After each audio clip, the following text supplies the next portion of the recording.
বৃষ্টির সন্ধ্যায় চায়ের সঙ্গে একটু বেগুনি হলে মনটা ভালো হয়ে যায়। তাই আজ বানিয়ে ফেললাম মুচমুচে বেগুনি। বেগুনি বানানোর জন্য প্রথমে একটা ব্যাটার তৈরি করে নেব। একটা বাটিতে প্রথমে 6 চামচ বেসন, 4 চামচ কর্নফ্লাওয়ার, অল্প পরিমাণে খাওয়ার সোডা, এরপর একে একে লবণ, হলুদ, কাশ্মীরি লঙ্কার গুঁড়ো দিয়ে একসঙ্গে ভালোভাবে মিশিয়ে নেব। এরপর এর মধ্যে অল্প অল্প জল দিয়ে ব্যাটারটা ভালোভাবে তৈরি করে নেব। একসঙ্গে বেশি পরিমাণে জল দিয়ে ব্যাটার তৈরি করতে গেলে ব্যাটারটা পাতলা হয়ে যেতে পারে। সেই কারণে অল্প অল্প করে জল দিয়ে ব্যাটারটাকে তৈরি করে নেব। ব্যাটারটাকে এইভাবে ভালো করে ফিটিয়ে নিতে হবে, যাতে এর মধ্যে কোনো দানা থেকে না যায়। দানা থেকে গেলে বেগুনিটা ভালো হবে না।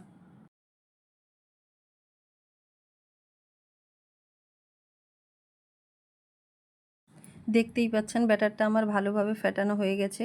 এরপর এর মধ্যে কিছুটা পরিমাণ কালো জিরে, 1 চামচ সাদা তেল দিয়ে আবারও ব্যাটারটা ভালোভাবে ফিটিয়ে নিব।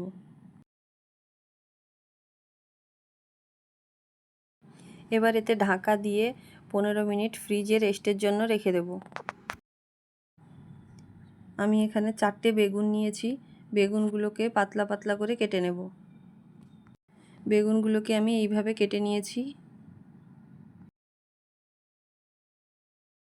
15 মিনিট হয়ে গেছে। এবার ব্যাটারটাকে ফ্রিজ থেকে বের করে নেব। তারপর আরেকবার ব্যাটারটাকে ফেটিয়ে নেব।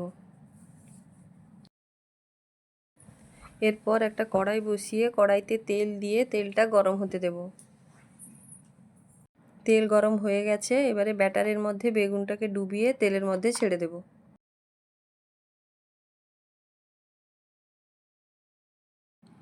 স্প্যাচুলা কিংবা খুন্তির সাহায্যে আপনারা বেগুনির চারদিকে গরম তেল এইভাবে দিয়ে দেবেন, তাহলে বেগুনিটা ভালোভাবে ফুলবে। এবারে ভালোভাবে উল্টে পাল্টে বেগুনিগুলোকে লাল লাল করে ভেজে নেব। যতক্ষণ না বেগুনের কালার এরকম আসছে ততক্ষণ ভাজতে থাকব। বেগুনিটা ভাজা হয়ে গেছে। এবারে আমি তুলে নেব। এরপর আমি এক এক করে সব বেগুনিগুলোকে এইভাবে ভেজে নেব। দেখতেই পাচ্ছেন বেগুনিগুলো কত সুন্দরভাবে ভাজা হয়েছে। আমাদের ভিডিওটি যদি আপনাদের ভালো লেগে থাকে, লাইক, কমেন্ট, সাবস্ক্রাইব করতে ভুলবেন না।